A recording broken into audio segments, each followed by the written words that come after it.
You like that, old man? You want a piece of me? Do I feel lucky? Well, do you, punk? Good morning, Vietnam! I love the smell of napalm in the morning. You're gonna need a bigger boat. I feel the need for speed. I wish I knew how to quit you. Love means never having to say you're sorry. You do. You'll shoot your eye out, kid. What up, film fans? Happy Tuesday, moviegoers. Welcome to episode 384.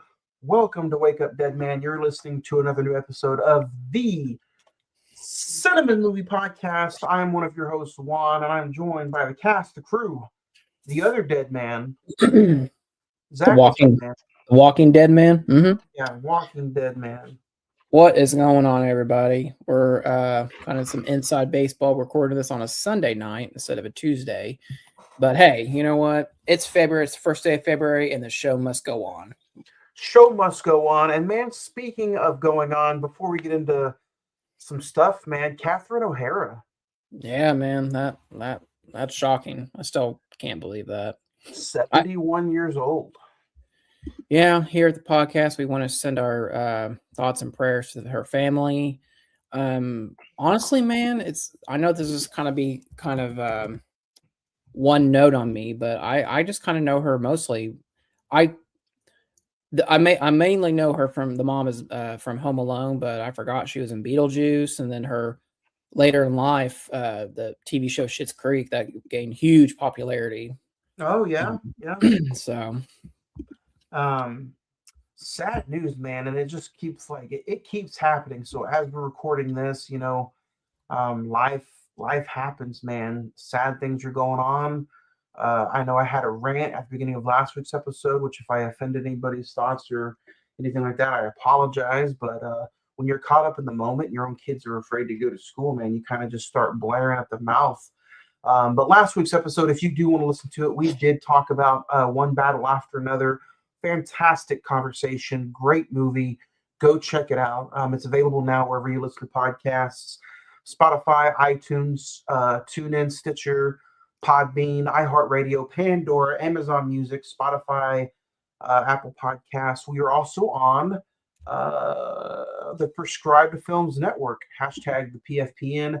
Go check us out at www.prescribedfilms.com, and you can watch us here on Facebook Live and Amos Raw Productions YouTube channel. So that's how you check us out. That's where you can listen to us at. Before we get started, Zach, let's go over some recent watches. It's kind of been a fun week. I'll flow through mine. If you want to ask me any questions about it, just stop me. I checked out the Selena Lostinos documentary on Netflix. Fantastic documentary. I also checked out Wake Up Deadman for this episode. The Mel Brooks 99-Year-Old Man documentary. So good. I haven't got a chance to watch it, but I've heard incredible things about it. Yeah. So good. Also checked out Flow, Sorry Baby, Jay Kelly. I rewatched Civil War, and I checked out Good Boy for next week's episode. So nice. That's kind of been my walkthrough list. What do you think about Jay Kelly? Dude, I liked Jay Kelly. The thing about Noah Baumbach, right? I pronounced his last name right. You did a good job. His movies are so dialogue heavy. This one did not flow as good as Marriage Story. But seeing Adam Sandler and George Clooney work together was such a pleasure that the movie, I did have some off feeling. I had some different vibes about the pacing, but I got caught up in their conversation so much that the pacing didn't bother me as much as it probably will other people. Yeah, I felt like, and this is not really like a ding on the movie, I just felt like the script of this one was not as strong as Marriage Story. True. But there were some surprises in there. I didn't know that Patrick Wilson was in there. I didn't think that Sadie Sandler was going to be in there. Very, very good score. I do like the cinematography of them actually being where they were at shooting. Overall, man, I think I gave the movie a 3.5. I don't know if I'd necessarily rewatch it again though. So I didn't check out Flow last year when it won its nominate when it won for best animated Animated. feature. Yeah. So How was that? I watched that this week. It was good. But you know what, man? I'm not biased, but maybe I am. But A24 done it again with Sorry Baby. I don't know if And you I got no nominations whatsoever. it didn't, but man, it is such a drag. It is a depressing movie, but it's very, very good. I don't know if I'll watch it again, but at least on a first time watch, it's an hour and a half. You're in, you're out. Lucas Hedges does a very good job at his performance. Um, Mhm. but Eva Victor does phenomenal as well. So hats off to her. It's a fantastic movie. Go check it out on HBO Max along with Flow and the Mel Brooks documentary. I physically own Civil War, but that's on there as well. Dude, every time I rewatch Civil War, this time watching it around with everything going on, it's scary. Yeah. It's a scary movie. Yeah, it is. So, what about you, man? What'd you watch? Dude, I'll be honest. There's just been a lot going on with us right now. The only thing I watch Wake Up Deadman for today's episode, Good Boy for next week, and you know what? I'm probably gonna get some hate mail for this. I don't even really want to bring this up, but I went and checked out the Melania documentary at the movies this weekend. It's interesting. I heard it got like a 7%. Yeah, that's a whole nother conversation. I don't think it's. Trust me, I've seen way worse movies than that. It's just. I think it's just interesting that, you know, she's the first lady, but she's also like a fashion model, so she's very particular with like fashion and clothes and everything. It was just interesting to see like what the process is leading up to the inauguration and like what all goes into it, and that's kind of what the movie's about, just her day-to-day life. And so, you know, say what you will about Trump and everything else, I think her as like an individual story is kind of interesting. So I mean, He doesn't have anything to do much with the documentary, right? It's all about her. It's all about her. I mean, it's shot like documentary style. Essentially, they just follow her with the camera crew and everything. It did really well at the box office. I mean, every showing was sold out this weekend, so I don't know what that says. It came in third place this weekend. What does that say about our state? Oh. But other than that, I guess I'll go ahead and preview. I rewatched. Oh well, I have like 20 minutes left. I rewatched The Long Walk, dude. That is such a fantastic movie. I'm gonna watch that. I'm gonna watch that tonight, hopefully. I'll just say that's probably going to be in my top, maybe my top 5 of the year. I thoroughly enjoy that. So I hope I don't give it too high a praise. And you're just like, Zach, it's not that. It wasn't on my level as what you thought it was, but right. I out of all the Stephen King adaptations that came out last year, that was for me the easily the best. Speaking of what Zach's talking about, our top 5, in just a few short weeks, it is our top 5 best of 2025 episode. We're going to go over all of our favorites, our favorite director, actor, actress, animated movie, horror movie, score, and then our top 10 list of the entire year. It is my favorite episode of the year. I cannot wait. That's literally just a few short weeks away. Tuesday, March the 10th, 2026. I personally cannot wait. I think this is going to be an interesting year, an interesting list, and I can't wait. Speaking of 2025, the movie we are covering today is a 2025 film. We are talking Wake Up Deadman. It is now available on Netflix with a 7.4 IMDb rating, 92% on Rotten Tomatoes, 80% on the Meta, a 3.8 out of 5 on Letterboxd, with a November 26, 2025 release date. The budget was $152 million. It did only gross $2 million at the box office, but this is a Netflix film starring Daniel Craig, Josh O'Connor, Glenn Close, Josh Brolin, Mila Kunis, Jeremy Renner, Kerry Washington, Andrew Scott, Kaylee Spaney, Thomas Hayden Church, Jeffrey Wright, written and directed by Ryan Johnson. Detective Benoit Blanc teams up with an earnest young priest to investigate a perfectly impossible crime at a small town church with a dark history. Zach, when this movie came out, I was kind of a little overflown about it. I was like, should it be? Should it not be? But I believe we did Knives Out. We did Glass Onion. So I'm like, why not? The other two were somewhat of a joy. Let's ask you first. Let's say you. Where were you the first time you watched it? What was it like? Was it good? And what was it revisiting it for the podcast today? So I got it right here for the whole audience to see. I got to actually check this out in the theater the Wednesday. Checked it out, Flix Brew House, the Wednesday before Thanksgiving. I was excited about this. I'm always excited when there's a new Knives Out. I do think, while I'm not particularly big on Glass Onion, I go and listen to that episode. We did that way back in the archives. I wasn't necessarily big on that one, but I loved the first one. So I was like, let's go in, let's enjoy the mystery. And man, I don't know about how you're going to feel about this, but I thought it blew Glass Onion out of the water. I thought this one was way, way better than the last one. And I was kind of afraid, since I got the theatrical experience sitting here at home at Netflixing it up. I'm like, is this going to translate better on the little screen? But it did, man. And the mystery, I still think the first one is obviously, I think it's a classic, and it kind of it brought back the whodunit mystery film. But this one, I thought this was 10 times better than the last one, and I enjoyed the mystery way more. So, what about you? This was a completely different film from Glass Onion. I enjoyed what they tried to fish in and bring it back to the original, the first one, Knives Out. Mm-hmm.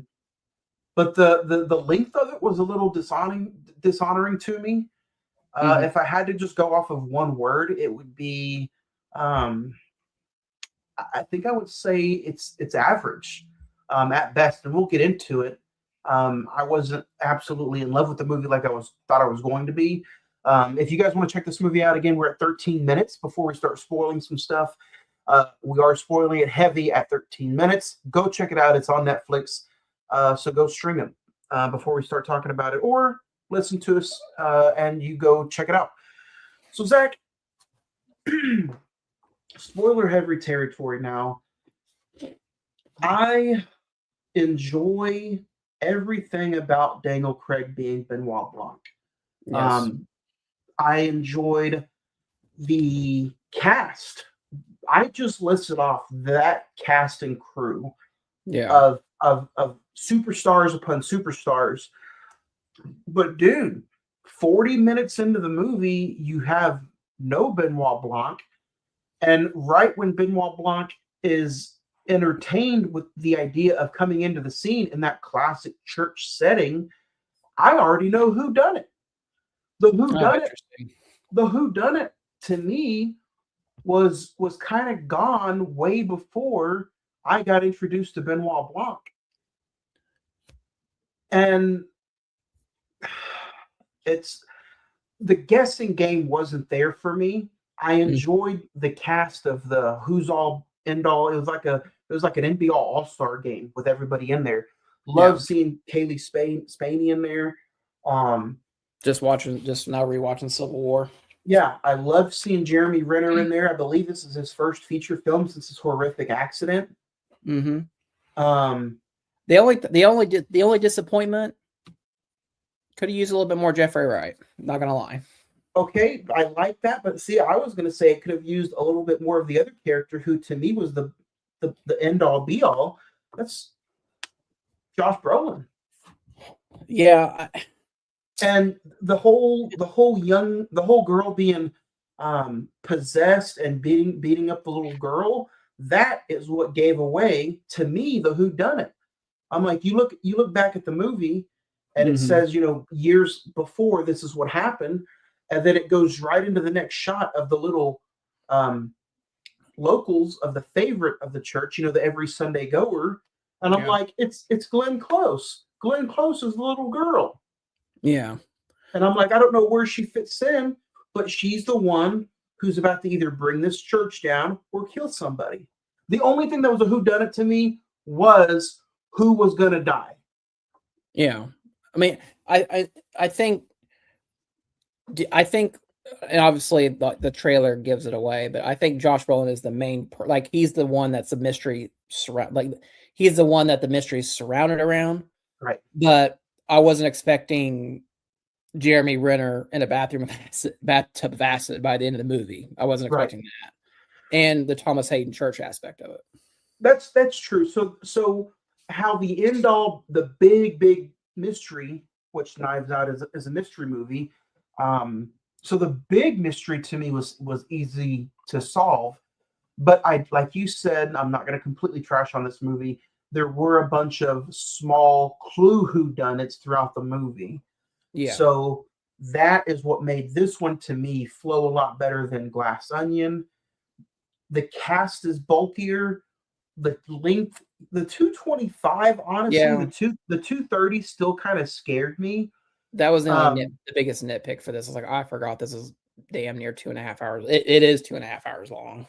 And not only is it 2.5 hours long, but it feels 2.5 hours long sometimes. To me, and so I have in my notes, and you're exactly on point. At the 40-minute mark, we get, by that point in the movie, we get all the characters, how they're all to this church community.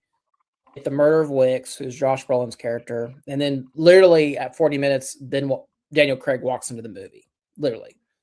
And so, and I think, I don't know, I can't remember how the other films look, but like this one, the cinematography was incredible. Like the scene where him and Pastor Father Jed are just kind of having their like philosophical discussion about faith, and the sunlight goes in and like goes out when Blanca's talking, but then like when Father Judd starts to talk about his faith, the sun comes back. I thought that was like a really great use of lighting in that scene. Yeah. Josh O'Connor in this movie, I thought he was going to deliver because I really liked him in Challengers. Mm-hmm. He was one of my favorite parts in this movie, but I don't know if he's necessarily, I'm not going to say ready because I really liked him in Challengers, but I didn't like him as the main character in this movie. To me, I wasn't in love with his character while he was trying to carry the film. See, I disagree, man. I think he had a very I liked how they didn't depict him as like, oh, he's such a saintly character. His prior life was a boxer and he killed a man in the ring. And so I like how, because of his background, people automatically point to him, say, oh, he's the murderer. He's the one that killed Wicks. And see, that's another thing I'm like, since they're force feeding you that he's already a killer, I'm like, it's the complete opposite. Yeah. So, I mean, it's funny that you figured it out like literally 40 minutes before Daniel Craig comes into the picture. But to me, maybe it was because I had the theater experience. I was locked in on it, and I did not catch until literally until that scene where Blanc does the unravel and Glenn Close walks into frame. I was just like, oh, see, I wasn't expecting. She was such a devout Christian. Like, no, there's. I was expecting. I thought what would have been really cool rewatching it this time is that instead of Cy being the quote unquote bastard child of Wicks or whatever, I think it'd have been really cool if if we had brought Callie Spaney into a bigger role and she was like actually like the daughter or something, and she was after the fortune. Yeah, so the fortune thing was good. That was kind of an interesting, like, bringing up to it. I thought I wasn't expecting her in this movie because I didn't watch any of the trailers. But Mila Kunis being in the movie, I thought was interesting. Yeah, Um, I thought she did a good job too. she did. Also, who did a really good job. Um, there wasn't enough Kerry Washington. Washington. Andrew Scott to me is somebody that I'm just kind of like. I feel like that character could have been cut Yeah, out of all the I characters. I didn't like the aspect of, oh, it's the writer. It's the writer who moved up here and kind of is falling off the trope. Like he needs a big story to get back on top. But I'm like, I didn't love that story. Yeah, Daryl McCormack as Cy, I did kind of think, I was like, I can see the whole, politicians thing playing into this. the whole social media thing was just like every single time, like he brought out his like little handy cam phone device thing. I was just like, please, just go away. There's just a part of me that I cannot stand that. It is like I hate the character more every single time he did that. I was just like, what point or what aspect of this, like, what is your main role? So we finally get we get that in the, I guess, throw in the flashback. Let me ask you this. I know we're only like 20 minutes in. I don't think none of these movies have anything to do with each other, other than that Daniel Craig is reprising the role of Benoit Blanc, which is fine. And I know Rian Johnson signed up for like a trilogy. They might be making more of these things. I'm not sure. But I feel like they're chasing the perfection of Knives Out. Like The first one, yeah. You had lightning in a bottle. It was a perfect film. It had that nostalgia feeling of Clue, if there was any fans out there of Clue. It had a perfect cast, I think, and it gave you just enough whodunit mystery to make the 2-hour and 10-minute movie flow through. Yeah. Each movie has added another 10 to 15 minutes, and I'm like, by the third movie, I'm kind of whodunit out. Yeah. To where maybe, I don't know. I think everybody is so tied up into these Netflix murder documentary mystery kind of like shows. I'm like, maybe this should have been a little bit more darker, because I still feel like these have got some cheese in them, if that makes any sense. Well, I mean, while you were kind of talking about your side of your thoughts, I was kind of sitting here thinking about it, and I feel like like I said, this is a very phenomenal cast, but they don't, because if you go back and look at the first Knives Out, I mean, you had Ana de Armas, Chris Evans, Jamie Lee Curtis, Don Johnson, Michael Shannon, I can't even think, Toni Collette.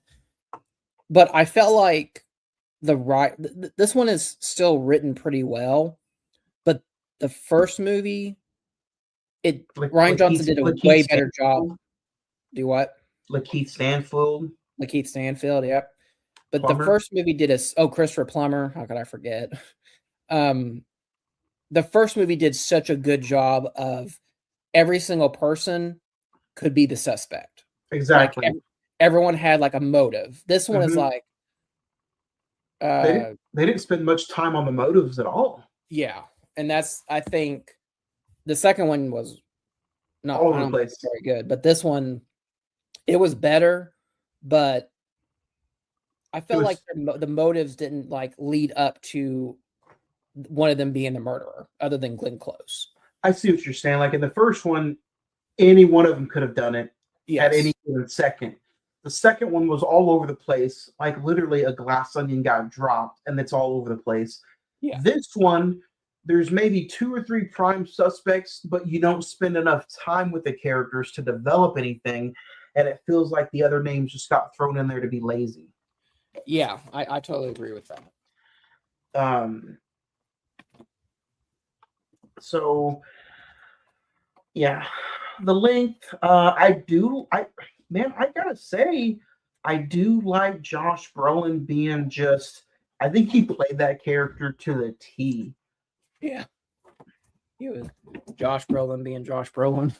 You know what scene though to me was just kind of like it was just so awkward to me was the scene where Josh Brolin kind of kicks Judd's keister, like punches him in the gut, kicks him, Mhm. leaves him down, and Yeah. just leaves him as a beaten man and just walks away.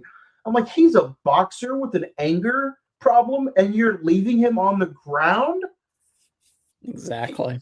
Like I'm like he could have easily gotten up and kind of just like, but again, I But I think think, that's the storytelling of, oh, he's definitely gonna kill him now. yeah, like it puts more motive on Father Judd to kill Right. Wicks. Yeah. And it's also, you say you're a man of God now, I'm going to test your faith, with every chance that I get. True. So, Very, very true. yeah, and I think that see, like, now that I've seen this movie twice, the scene where Blanc and Father Judd and the Mila Kunis character are in the bar, and he's like doing the picture side by side. Oh yeah. It still got me. Like, I did not notice the briefcase that was like sitting underneath the bar. Like, that's how, like, Jeremy Renner's briefcase. yeah. And see, did you like the whole concept of it's literally trying to go into too much detail about the devil's thing that got turned into a knife? Yeah, the wolves, like the wolf head or Yeah, something. the wolf head. Yeah, I mean, it didn't really bother me that much. I only seen it the one time, so I thought I was gonna have a hard time with this movie. Like, pause, watch 30 minutes, take a break. But I watched it in one sitting. Mhm. Nothing bothering me, full view, put my phone away from me. So again, I'm like, okay, I'm dug into this. I will say, let's talk about Jeremy Renner real quick, because I don't know, we probably won't get to talk about him again till uh, Probably Avengers. Probably. Doomsday, Yeah. if he's even in it. But what'd you think? Any difference after the accident? I know you could definitely tell he looked a little different there. No, I mean, I kind of thought it was same Jeremy Renner. I did know. I mean, maybe it's because of the HD quality of my TV, but I noticed some of the scars on his face now. But I think he still did a good job. I mean, I will say, like, anytime, well, the exception of the second one, I think all the cast that Ryan Johnson is able to conjure up for these films, I do think they give it their all. Even someone like Kerry Washington, who, like you said, she doesn't really do much. She's really not in the movie that long. I still think she holds like a candle to everybody else. Yeah. So,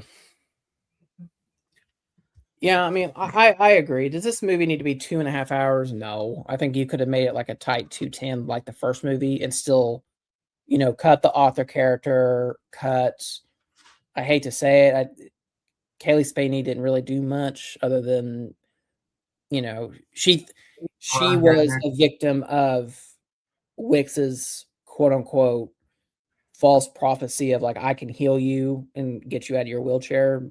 So Let's talk about that. How this movie kind of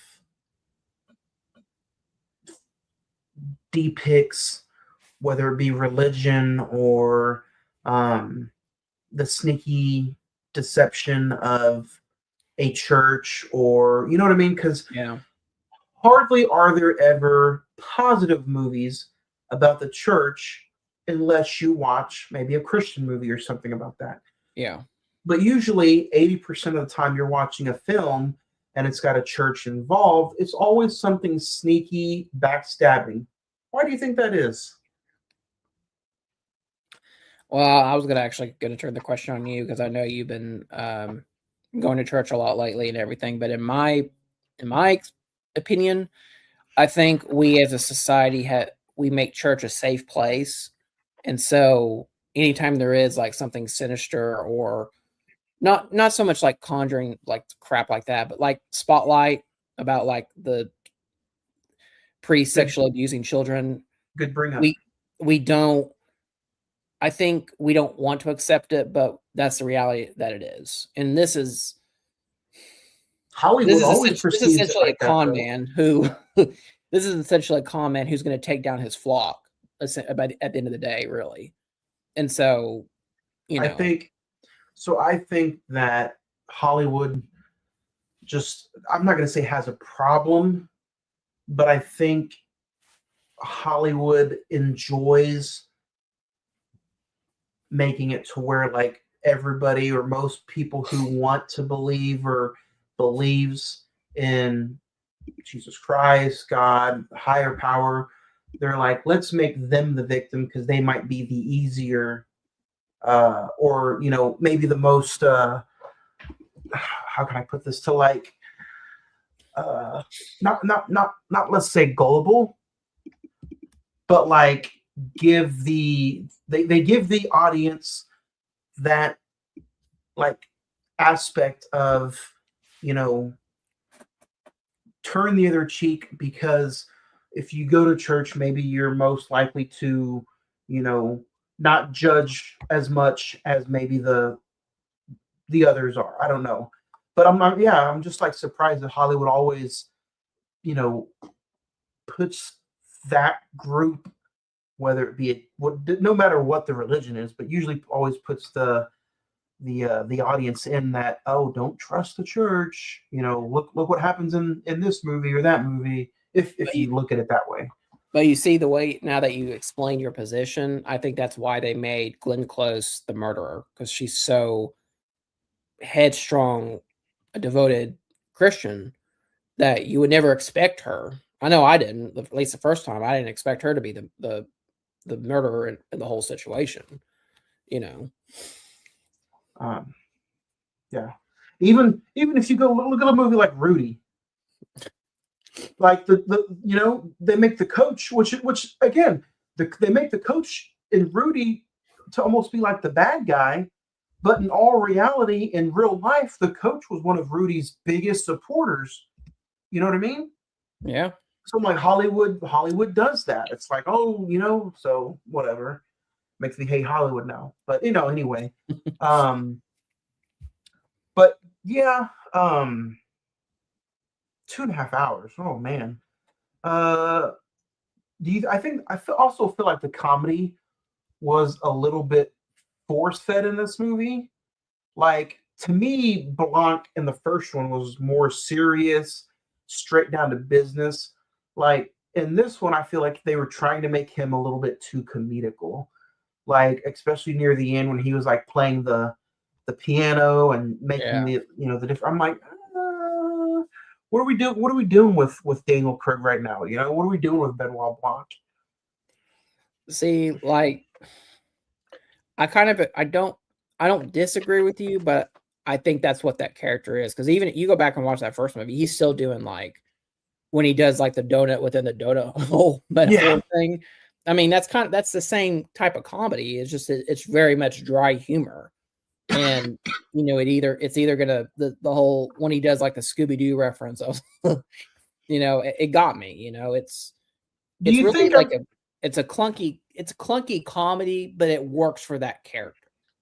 Zach, I think what we have here is a straight hatred. I'm not going to say hatred. That's a strong word. Disliking of somebody who ruined my Star Wars trilogy. I feel like think it's like in our contract. Every single time we bring up a Rian Johnson movie, we got to bring up The Last Jedi.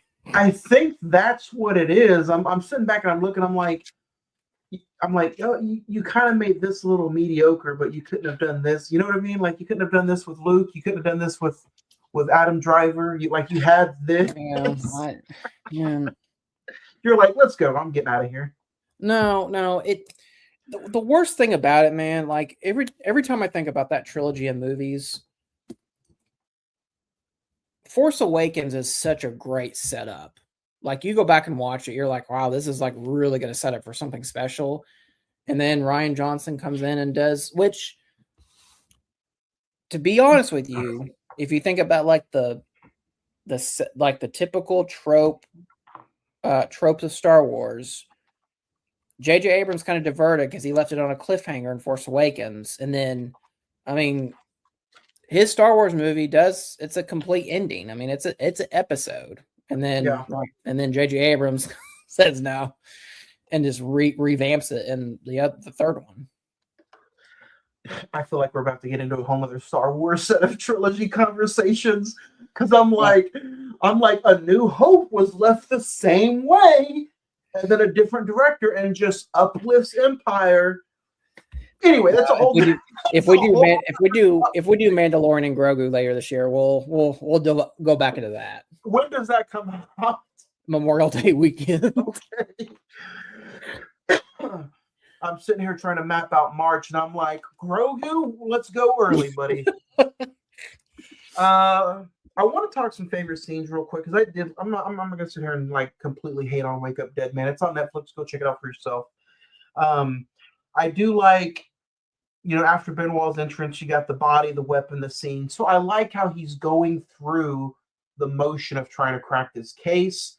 Yeah. I didn't like the whole reveal of he's like, I know who did it, but I'm going to let her explain it. I'm not going to let her come back and feel guilty. I'm like, what if she never felt that way and you just let them walk? Yeah, that's true. So, I mean, that was kind of different. He's like, he knows she's a martyr of the church and she's going to come back because she's going to have a heavy heart. She's going to feel sorry. You know what I mean? Yeah. So, but I like how it's a gift and a curse. They may have done this in the last two films, but I like in this one, Blanc kind of sets up the idea: is this an unsolvable crime? Is this really like a quote unquote when we think Josh Brolin is walking out of the crypt, it's like, wow, is this really like, is this truly based on faith? And then like a phenomenon. Is this like a phenomenon? Yeah. But then like when he does I guess when Glenn Close does her reveal and we see that it's Samson instead of actually Josh Brolin, it's just like, okay, the pieces start falling into place. So before that, did you ever think Josh Brolin faked his own death? I thought he did, yeah. I mean, I thought like, oh, he's going to come back. Like him, when the scene where Father Judd is walking through the rainy forest and he sees a figure coming out of the crypt, I truly thought that was Josh Brolin. Okay, it's like, how is that going to go forward into the plot? Yeah. I do say I like the score of the Catholic feeling Christian music, kind of a mix. Mm-hmm. I thought it was pretty cool. I felt like Act 3 might have been a little overdone going into the final trope of the movie, but we can talk about it. I was hoping Josh Brolin would like snap his fingers in this movie. Like, come on, let me see it. Half the cast disappears. Yeah. I had so much high anxiety through the forklift call. What do you mean? The forklift call, whenever he was trying to get the lady to tell him, the story, and she's like bringing more stuff up to keep him on the phone because she's lonely. Yeah. That was one of my favorite scenes. Yeah.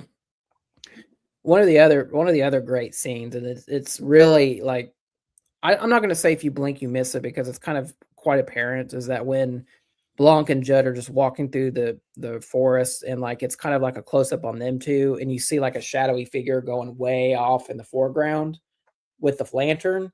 I thought that was like, I don't know, that's like perfect Rian Johnson writing of like, let me focus the audience on this, but divert your attention to something way over here. And does that mean something? Oh, that first time you see the shadow figure with the lantern. Yeah, which turns out to be Jeremy Renner. So, did you like? Oh, go ahead. Oh, something else I was going to say. I thought, and I don't know if I know you've seen this movie. It's probably been a while. I thought that like after the mystery was solved and Judd kind of gets ready for his mass and we get to see what happens to everyone, it was very, very much like a Benjamin Button type ending where it's just like some people like to pursue their dreams. Some people fight through the pain. Some people get rid of their past and move on. And we kind of see what happens to all the different characters just over Judd's narration. I liked that. I don't think it did that with the other movies. Am I right? No, it didn't. Um, I think each movie kind of leaves it. Blanc solves the mystery, and like he walks off like, "Yep, did my job. Off. See you 4 years from now for the next one." yeah. Let's talk about that real quick. Do you think the trilogy is over? Do you think they're going to continue some of these movies, especially with it being like an exclusive to Netflix now, and they don't have to necessarily worry about a box office number? I think if I've heard that if Ryan Johnson and Daniel Craig want to do it again, as long as each one is involved, they'll keep making these. Like I think I read a report that Ryan Johnson is like having like quote unquote little ideas developing for the fourth film. So we'll see. As long as we get Florence Pugh or Michael B. Jordan the next one, we'll be good. I'll be down for a fourth one. Speaking of Netflix, some of the numbers I watched. It's a David Letterman show that's on Netflix. Oh, yeah, and it's like 40 minutes, and he has a sit down conversation. The new one has Adam Sandler on it. Yeah, and I checked that out, and Adam Sandler kind of explained, like, if you do like Netflix exclusive, you just have to. There's so much pressure that's relieved because you don't have to worry about a box office number anymore. So yeah, that's true. So David Letterman show, I mean, I've recommended it a few times. He does have some interesting conversations with different people. Yeah. Pretty good. Let's talk favorite scenes. Do you have any more favorite scenes you want to kind of go through? Mine would just be Martha's confession, where she's kneels and she flat out tells the entire confession. And then the start of the reveal of the Brolin walk out of the tomb. I do like you. I do like how they flirted with the idea that it could have been him literally walking out, and it could have been something phenomenal, or it could have been like a phenomenon. So, I think Martha's confession is a great. I like how they kind of took that away from Blanc and put it into a character's hands, and they do the unraveling. It was different. The conversation between Father Jed and Blanc about faith and the church and the use of light at different points, I thought was really well done. And honestly, like the montage of the different characters, I think that's always a fun to see. Like, okay, why is Jeremy Renner in this? What's his motive? Where is he in life? And that kind of sets up the little clues for each one to see. Like, oh, it can't be that one. It's not Callie Spaney. It's not Kerry Washington. So it's like you did. You kind of do some digging in your own head as you watch this. Yeah, you play along with the whodunit. Mm-hmm. Which is a great concept. I still do love it, but I think it was just I would like to see maybe a different kind of setup with the whodunit. Yeah, I just that's the problem with whodunits. It's very formulaic, and you only can do so many things with it. Well, I almost feel like maybe it would have been different if a different director has a different whodunit movie. You still use Benoit Blanc, but a different director in each movie. Yeah, and that'd be an interesting conversation, an interesting way of doing it. Let's take, it'd be dark as hell, but let's put David Fincher in a Knives Out movie. Let's see what he can do with it. Yeah. That'd be interesting. Almost treat it like a James Bond character, except with the director. Yep. So they put did you see that they put all the 007 movies on Netflix? Yeah. I'm like, of course, after I purchased all physical media copies. Yeah. I kind of thought about doing all of them, but I'm just like, I don't know. Some of those are hard to watch. It's like I'm getting PTSD from when we had recent watches last year. Yeah. It was this time last year that I started diving deep into all of them. And there's some of them where I'm like sitting like this, like, what did I get myself into? Like, I'm sitting there watching them like if they're homework. You just prayed to God that Daniel Craig was in the next one, so it'd be entertaining. And I'm like, oh, I'm getting to Pierce Brosnan. It's going to get easier. No, sir. No, sir. Did not get easier. But yeah, I challenge you. Now you have to go through James Bond movies this year. Oh, Lord. So before we get into star rating, let's just do star rating real quick. I'll go first. I'm gonna give this movie a 2.5. I like the concept. It's better than Glass Onion. I love Daniel Craig in this movie. A 3.5 or a 2.5? 2.5. Okay. So yeah, I'm never gonna push play on this ever again. They could even come out with a special Criterion copy of Wake Up Deadman. I'm not getting it. Yeah, you will, because you have the first one.